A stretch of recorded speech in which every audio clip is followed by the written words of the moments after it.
এক বিরাট গোষ্ঠীর নজিরবিহীন তৎপরতায় বিএনপি সরকার পুরোপুরি ব্যর্থ হচ্ছে। এমনকি বিএনপির দিন ফুরিয়ে আসে। অবাক হলেও ঘটনা সত্য। বিএনপি মানসিকভাবে ভেঙে পড়ছে এবং বিএনপি দেশ চালাতে পারছে না। বিএনপি একটা ইমোশনাল সার্কেলে ঘুরপাক খাচ্ছে।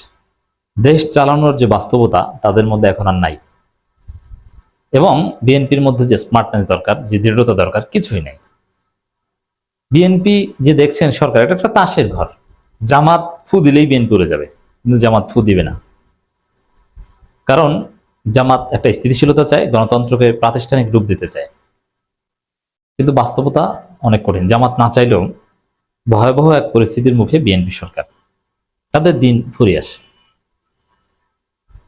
মির্জা ফখরুল সহ বেশ কয়েকজন ব্যক্তির বক্তব্যের সূত্র ধরে আমি এই আলোচনা করছি। মির্জা ফখরুল বলেছেন, দেশে একটা হতাশাবাদী গোষ্ঠী আছে। মির্জা ফখরুল, হ্যাঁ, একটা বিরাট গোষ্ঠী, সেই গোষ্ঠীর পরিচয় নিয়ে আসে। এখানে জামাতকে ইঙ্গিত করেছেন, কিন্তু আমি আসছি সেই গোষ্ঠী কারা। সেই গোষ্ঠীর পরিচয় একটু শুরুতে দেয়। ওই যে সালাউদ্দিন আহমেদ মিরপুর স্টেডিয়ামে খেলা দেখতে গিয়েছিলেন, তখন যারা ভুয়া ভুয়া স্লোগানে পুরো মিরপুর স্টেডিয়াম প্রকম্পিত করেছিল, ওই গোষ্ঠীর মূল অংশ তারা, জেনজি। এই গোষ্ঠীর তৎপরতায় বিএনপি টিকতে পারবে না। আমি আসছি সেদিকে। আর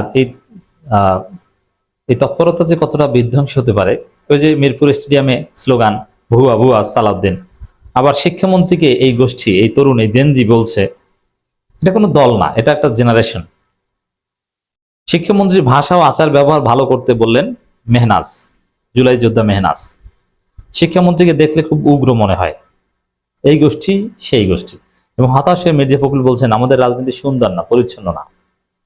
হ্যাঁ, সুন্দর না, পরিচ্ছন্ন না, আপনারা টিকতে পারবেন না। এই অসুন্দর পরিবেশে আপনারা টিকতে পারবেন না। দেখেন, প্রথম হচ্ছে যে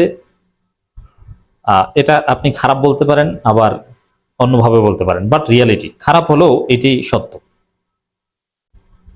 যেমন বাংলাদেশের তরুণদের এবং জনগোষ্ঠীর একটা বিরাট অংশ, এখানে জামাত বা এনসিপি না, জনগোষ্ঠীর একটা বিরাট অংশ, তাদের মাথার মধ্যে ঢুকে গেছে যে অমুক দল ক্ষমতায় এসে কতদিন থাকবে, যাবে কবে, পতন হবে কবে। মানে আমাদের বাংলাদেশিদের, নাগরিকদের মাথার মধ্যে এই চিন্তাটা একদম আউট হয়ে গেছে যে একটা দল এসেছে মানে 5 বছর, আমাদের হিসাব করতে হবে 5 বছর পরে কি না। আমাদের ন্যাশনাল সাইকোলজি এমন যে কিসের 5 বছর, আরে 1.5 বছর পর যাবে না, কত বছর পর যাবে সেই হিসাব করেন। এমন হিসাব মিলাচ্ছে যে ইউনূসের পাশে যতদিন যুক্তরাষ্ট্র ছিল ততদিন পর্যন্ত ইউনূস নির্বাচন দেননি। যখন এই যুক্তরাষ্ট্র ইউনূসের হাত ছেড়ে দিয়েছে, তখন ইউনূস চলে যেতে বাধ্য হয়েছে। এখন বিএনপি কতদিন থাকবে, মানুষ হিসাব করছে এটা। বিএনপি তো যাওয়ার সময় হয়ে গেছে। আমাদের যে Gen Z, it's almost negative but reality. এরা কেউ কিছু করলে এর জীবন তামাতামা করে দেয়। অনলাইনে বুলিং করে মানুষ তাকে আত্মহত্যার দিকে ঠেলে দিতে পারে। এই যে আমি দেখালাম শিক্ষামন্ত্রী, তিনি ফাটাকৃষ্টগিরি দেখাচ্ছেন, অথচ তাকে উগ্র টুগ্র বলে তার আচরণকে কিভাবে পোর্ট্রি করা হচ্ছে আপনি দেখছেন।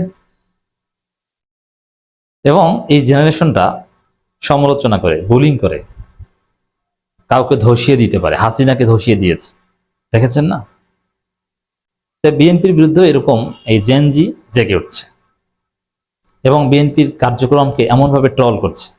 খাম্বা খাম্বা নিয়ে এমন গান তৈরি করছে, ও খাম্বা তুমি শুনতে কি পাও, ইত্যাদি ইত্যাদি। বিএনপির এই কার্ড নিয়ে এমন এমন শর্ট ফিল্ম নাটিকা তৈরি হচ্ছে যে আম কার্ড, জাম card, boyfriend card, girlfriend card, অমুক কার্ড, তমুক কার্ড, বিভিন্ন কার্ড। এটা এমন একটা ট্রলের বিষয়ে পরিণত করছে। মানসিকভাবে বিএনপি অস্থির হয়ে পড়েছে, মানসিকভাবে বিএনপি ভেঙে পড়ছে। এমনকি ভালো কাজকেও, এই আমাদের যে জেনারেশন তৈরি হয়েছে, এই জন্য বলছি যে it could be negative but reality, ভালো কাজকেও এমনভাবে তৈরি করে কারো জীবন তামা তামা করে দিতে পারে। যেমন দেখেন, সাদিক ক্যাম্প ছেলেটা জাস্ট বিয়ে করবে, বিয়ে করার একটা সিদ্ধান্ত নিয়েছে, ঠিকঠাক হয়েছে, সম্ভবত 13 তারিখ বিয়ে, এখন পর্যন্ত আমরা দাওয়াত পাইনি, হোয়াটএভার। সেখানে এই সাদিক ক্যাম্পের স্ত্রী একটা কাল্পনিক ছবি বানিয়ে এমন প্রচারণা শুরু হয়েছে, সাদিক কায়েম একটা ফেসবুক পোস্ট দিলে একটু জিম করার ছবি দিয়েছেন টু এনকারেজ, এমন কমেন্ট। মানে এগুলো যদি সাদিক কায়েম পড়তে যান, সাদিক কায়েম কোনো কাজ করতে পারবেন না, এমনকি বিয়েও করতে পারবেন না। বিয়ে করলেও দুর্বল হয়ে পড়বেন বাসর রাতে। এমন একটা অসুস্থ বা এমন একটা রিয়ালিটি তৈরি হয়েছে। সেই জায়গায় বিএনপির জন্য এটা একটা ফাঁদ। যেমন একটা অসুস্থ গোষ্ঠী আছে, এরা কিন্তু কেউ জামাত এনসিপি না, এরা একটা অটো জেনারেশন। এরা জাইমা রহমানকে নিয়ে কটূক্তি করছে, যেটা উচিত না, অবশ্যই উচিত না। জাইমা রহমানকে নিয়ে বিভিন্ন নোংরামি ছড়াচ্ছে। এর ফলে বিএনপি তাদেরকে গালি দিচ্ছে, তাদেরকে মারধর করছে, তাদেরকে পুলিশ দিয়ে ধরাচ্ছে। এবং এইটা বিএনপির জন্য একটা ফাঁদ তৈরি করছে, এতে বিএনপির একটা ফেসিস্ট ক্যারেক্টার সামনে আসে। তো এই হাইপে বা এই যে রিয়ালিটি, এই যে একটা বিশেষ গোষ্ঠী, মানে আমাদের জেনজি, তাদের যে গালির স্টাইল, এগুলো কিন্তু অতীতে ছিল না। কাউকে, সে যেই হোক না কেন, কেউ রেহাই পায় না এই জেনজির হাত থেকে। আর কেউ ভালো কাজ করেই তার জীবন তামা তামা করে, যেমন সাদিক কায়েম একটা ভালো কাজ করতে চায়, তাতেই এই অবস্থা। এখানে আমি সব দলকে দায়ী করছি, বা ওভারঅল দলের ঊর্ধ্বে একদম একটা জেনারেশনকে দায়ী করছি। আর সেখানে বিএনপি যা করছে পুরোটাই খারাপ। তরুণদের জন্য কর্মসংস্থানের কোনো খবর নাই। তাতে বিএনপির কে বুলিং করে এমন অবস্থা এই জেনজি তৈরি করবে, বিএনপি আত্মহত্যা করবে। আর বিএনপি ইমোশনাল একটা হাইপ, এই যে অনলাইনের এই বুলিং দেখে তারা পাল্টা অনলাইন হাইপ তৈরি করার চেষ্টা করছে, এটা তাদের ধ্বংস আরো কাছে ডেকে আনবে।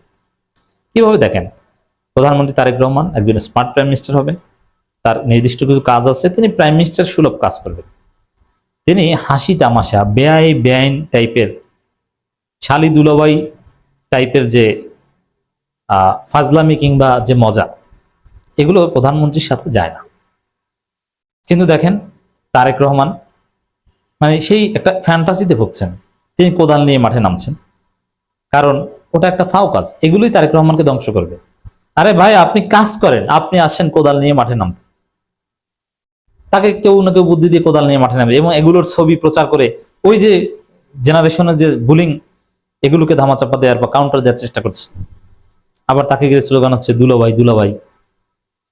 মানে এর যে ওই শালি দুলাভাই যে মস্কারা করে, অথবা বিয়ের গেটে একটা সময় গ্রামে গঞ্জে বিভিন্ন জায়গায় বিয়ে যেতাম, আমি এখন নর্মালি কোনো এই ধরনের অনুষ্ঠানে যাই না, সুযোগ হয় না, একদম অ্যাভয়েড করি। জানাজায় যাই, কোনো বিবাহ অনুষ্ঠানে আমি যাই না।